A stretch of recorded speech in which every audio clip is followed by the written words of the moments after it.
में भस्म रमाई है और वहीं पर आए हैं जहाँ कीचक के 99 भाई द्रौपदी को खींचते हुए जा रहे हैं। लेकिन होता क्या है, भीमसेन ने उन सबके बीच में जाकर के आज वो धर्मार मचाई है। कहते हैं कीचक बंधु भजे अकुलाय,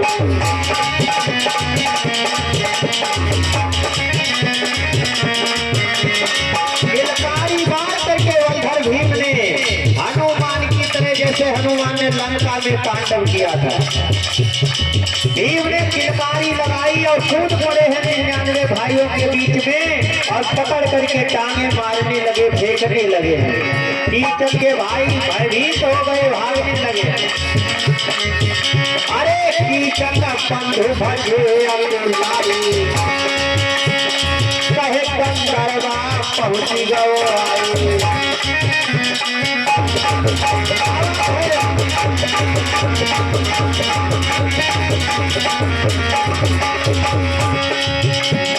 कहने लगे वो लगता है कोई गंधर्व आ गया है। अब गंधर्व के भय से भागना शुरू किया है, लेकिन भीम बटोर लेते हैं, भागने नहीं देते हैं। अरे भीम बटोरी वीर समर सुरजन वज्रगिरि को हयो, सुरजन वज्रगिरि को हयो।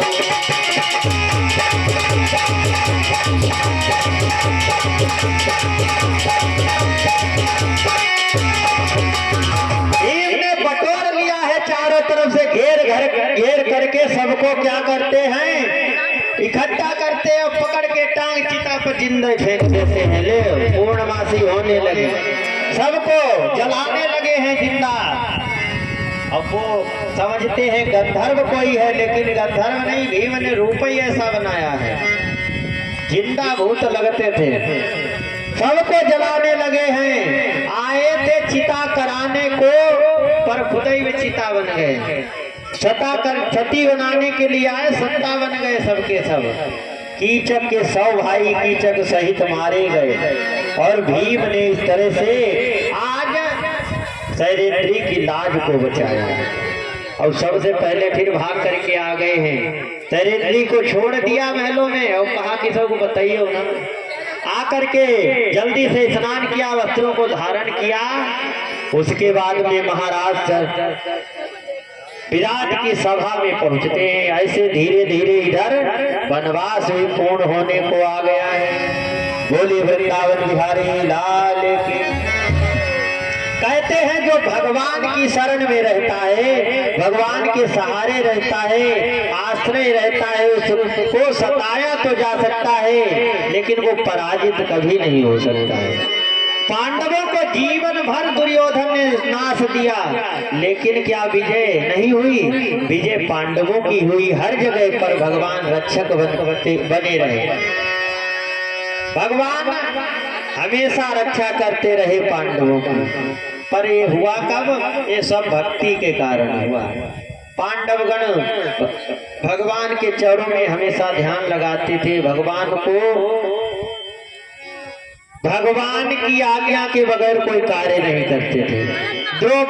माता कुंती ने भी 5 पांडवों को भगवान के हवाले कर दिया था और पांडव भी कहते थे प्रभु अब सौंप दिया इस जीवन का सब भार तुम्हारे हाथों में है, जीत तुम्हारे हाथों में है, हार तुम्हारे हाथों में। अब तो सब कुछ तुम्हारे हाथों में है, चाहे मेरी जीत कराओ चाहे हार कराओ। तब जाकर के ऐसा महाभारत संग्राम में विजय प्राप्त कर पाई, ऐसे नहीं होती। भगवान के भक्त भी बड़े बड़े या विचित्र तरीके के होते हैं। एक कथन आता है बड़ा सुंदर, एक भक्त हुआ है जिसका नाम सदन है, सुना होगा सभी लोगों ने। सदन कसाई कुल में पैदा हुआ था, कसाई कुल में पैदा हुआ था और कसाई का काम होता है मांस काटना और बेचना, ये कसाई का कार्य होता है। सदन कसाई कुल में था, लेकिन वो बहुत ही बड़ा भगवान का भक्त था। भगवान शालिग्राम की वो हमेशा पूजा किया करता था। भगवान भक्त सदन हुआ, जिसकी जग की रति न्यारी थी।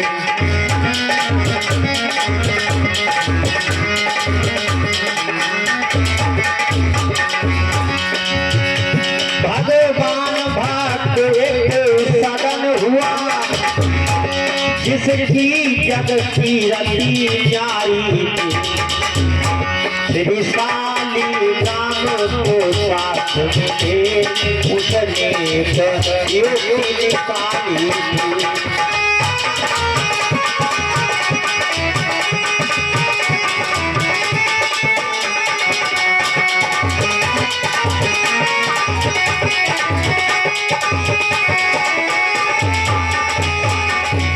सदन ने क्या किया, शालिग्राम भगवान को साथ में लिया और उनको साथ में लेकर के युक्ति निकाली, जो भी ग्राहक आएगा हम शालिग्राम भगवान को बांट बना करके एक तरफ रखेंगे और जो ग्राहक आएगा मांस लेने के लिए उसी के हिसाब से मैं तौल करके दूंगा। ये उसने युक्ति निकाली थी। और भगवान का भक्त परम था, वो बहुत पूजा करता था शालिग्राम भगवान। एक बटिया थी शालिग्राम भगवान की, बटिया देखी होगी। हाँ, सत्यनारायण की कथा जो पंडित जी कहते हैं तब लाते हैं, लुढ़क जात मन होता है। हाँ, शालिग्राम भगवान भी बहुत सदन को मानते थे। कोई ग्राहक आता था मांस लेने के लिए, अगर 1 किलो का कोई आया है ग्राहक मांस लेने तो वो 1 किलो के हो जाते थे। जरा सी बटिया और कदाचित कोई 250 ग्राम लेना आया तो वो 250 ग्राम हो जाते, घटते बढ़ते रहते थे। ऐसे थे शालिग्राम भगवान। एक दिवस की बात, इसी तरह प्रक्रिया से वो उनका कार्य चल रहा था।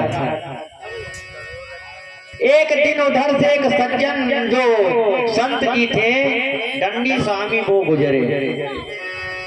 उन्होंने देखा शालिग्राम भगवान को साथ में ले सदन कसाई मांस तौल रहा है, पाप कर रहा है। तो उन्होंने सोचा लाओ इसको जाकर के समझाएं। पास में वो संत पहुंचे और जाकर के कहा, अरे मूर्ख, तुम इन भगवान को साथ में लेकर के मांस तौल रहा है, तुझे मालूम नहीं कितना बड़ा पाप कर रहा है तुम पाप कर रहे हो। इन्हें भगवान के साथ में तुम मांस तौल रहे हो। अरे तुम्हें मालूम है जब इस लोक से उस लोक के लिए जाओगे, जब यमराज की अदालत में, धर्मराज की अदालत में पेश किए जाओगे तो तुम क्या जवाब वहां दोगे? अरे पूछा जाता है, वहां पर रजिस्टर में लिखा है, सबकी हिस्ट्री है, वहां पूछा जाएगा, अरे जीव तुमने मृत्यु लोक में कौन से शुभ कर्म किए, कौन से बुरे कर्म किए, उसका लेखा जोखा होता है। तब तुम क्या कहोगे, क्या मुख दिखाओगे? तुम यहाँ शालिग्राम भगवान के साथ में मांस बेच रहे, यही बताओगे वहाँ, या छिपाओगे? कदाचित अगर तुम छिपा सकते हो, यहाँ के लोगों से छिपा सकते हो, पर परमात्मा से नहीं छिप सकता है। तब क्या जवाब दोगे? तो उसने सदन ने बहुत सुंदर जवाब दिया। कहा, महाराज सुनो, जब यमराज अरे हम लई जई हई, अब हम सारी बात बताई हई।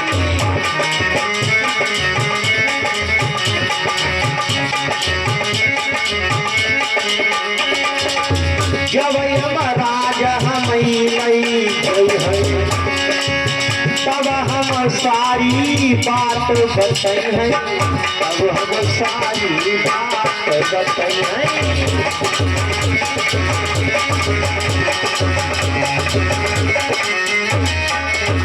कहा जो यमराज हमको ले जाएंगे अरे बाबा, तब मैं अपनी सारी बात, सारी व्यथा को उन्हें बताऊंगा। दंडी स्वामी ने कहा, मूर्ख, उस समय धर्मराज को तुम क्या बताओगे? यही बताओगे कि मैं शालिग्राम को साथ में लेकर के मांस तौलता था। अरे वहां तुझे दंड मिलेगा, तेरे पापों का तुझे भोग भोगना पड़ेगा, जो तुम यहाँ अपकर्म कर रहे हो। तो सदन ने कहा, बाबा ऐसे कैसे होगा? तुम्हें मालूम है जब यमराज हमें सजा देंगे तब पता मैं क्या कहूँगा? कहा, क्या कहोगे? अरे जब यमराज कहा जब हमें ले जाएंगे तो मैं सारी बात बताऊंगा, और वो दंड देने के लिए जब तैयार होंगे तब मैं उनसे एक बात और कहूंगा। कहा क्या कहोगे? अरे जो कुछ दंड हमें दो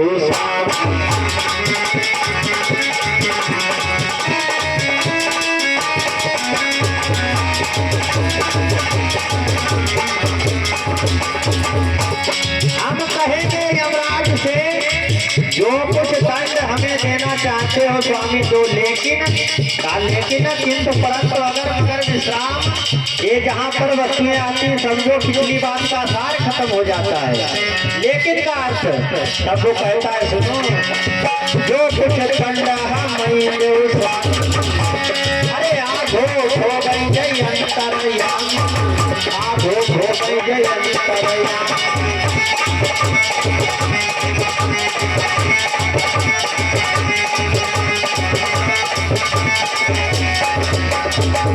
जब यमराज हमें सजा देंगे दंड देंगे तब हम कहेंगे महाराज रुको वैसे कैसे सजा दे सकते?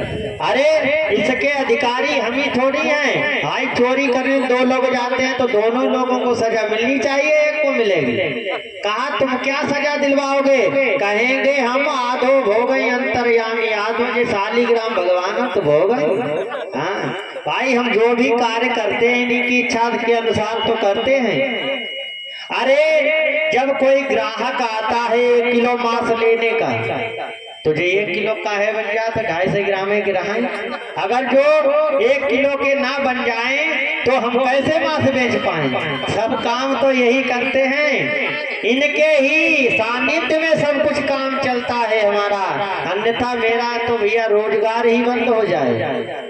दंडी स्वामी को बहुत गुस्सा आया, नालायक है, भगवान के लिए ऐसा तेरे अंदर भाव है। तुरंत ही वो बतिया उठाई, दंडी स्वामी ने अपनी झोली में डाला, उसको लेकर के चले गए।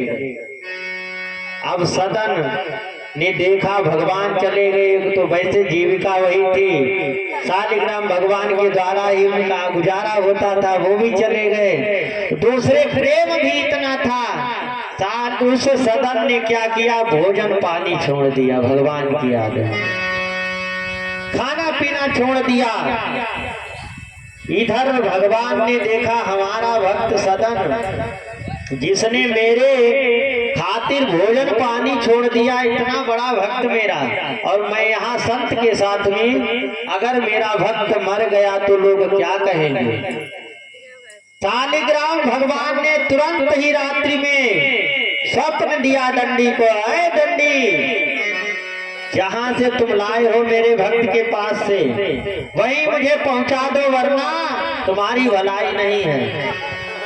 प्रातः काल हुई, अब दंडी स्वामी तुरंत उठे हैं और लेकर के शालिग्राम भगवान को पहुंचे हैं उस सदन के पास। सदन बैठा हुआ है भगवान की याद में, प्रभु मुझसे कौन सी खता हो गई जो तुम मुझसे इस तरह से मुख मोड़ करके हमसे दूर चले गए। तब तक देखा वो दंडी स्वामी लेकर के शालिग्राम भगवान को पहुंचे और सदन से कहा, है सदन, अरे जिनकी याद में तुम व्याकुल हो रहे इनको भी नींद या तुम मेरे पास में नहीं आई तुम्हारी वजह से। इन्होंने हमें आधी रात पे जगाया, इसलिए लो अपनी अमानत सौंपो।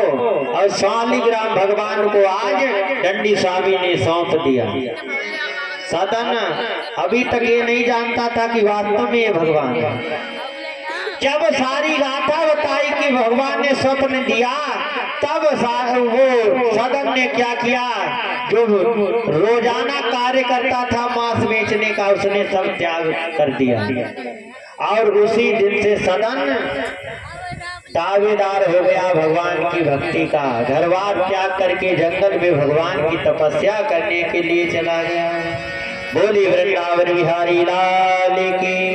ऐसे ऐसे भगवान के भक्त हुए जिनकी कथा सुनने में बड़ा आनंद आता है। बड़े बड़े विचित्र भगवान के भक्त हुए। बोले भाग्य बिहारी सरकार की। अरे इतनी ही कथा सुना करके भैया अब हम फिर सताएं।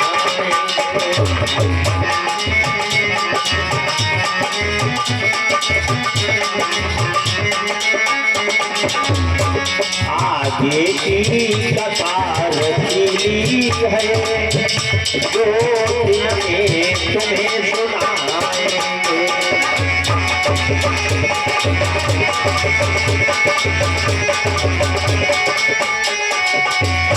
अरे घड़ी अब समय बजाती है, कुछ याद करो घरे जाने, पर याद रहे इतना भैया, कल दिन में यहाँ फिर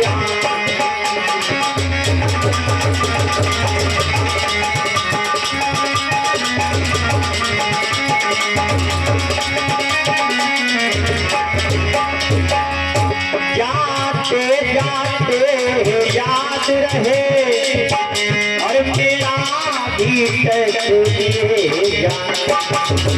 और जयकारा हम लगवाते हैं। बोले हरियाणी महाराज की, श्रीमद् भागवत महापुराण की, और जयकारा हम लगवाते हैं। पानी का शांति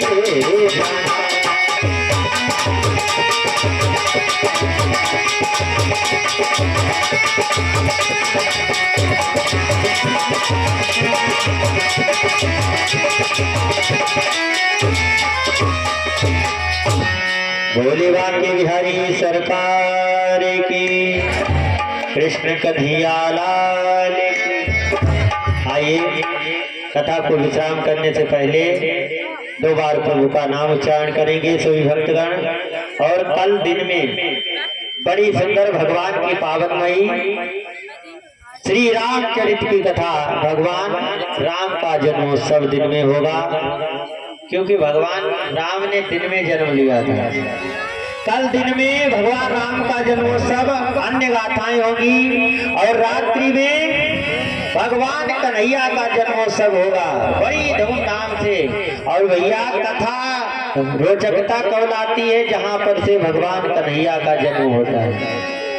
कल रात्रि में भगवान कन्हैया का जन्मोत्सव होगा, और साथ ही झांकियों का भी अवलोकन होगा, झांकियां भी दिखाई जाएंगी। इसलिए सभी भक्त भारी से भारी संख्या में आए, और आकर के ठीक 8 बजे अपने स्थान को पहले ग्रहण करें, आसन पर बैठे, नहीं बाद में पता चले रोड पे बैठना पड़े या उधर बिना पट्टी के, है ना। इसलिए सभी लोग पहले से पहले आकर के अपना स्थान जो है चुन ले।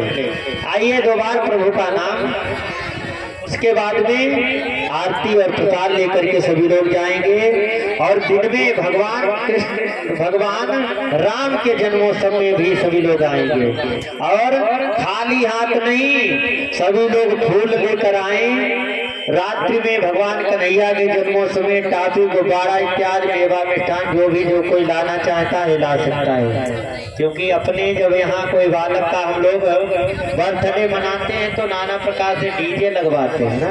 यहाँ तो डीजे लगा है वाजपेयी का, बस नाचने की जरूरत है और धूम मचाने की जरूरत है। बोले साचे दरबार की।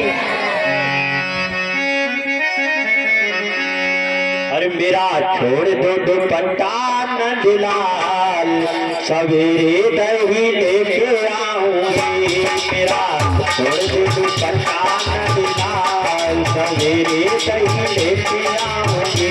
मेरा छोड़ दो दुपट्टा नंदलाल,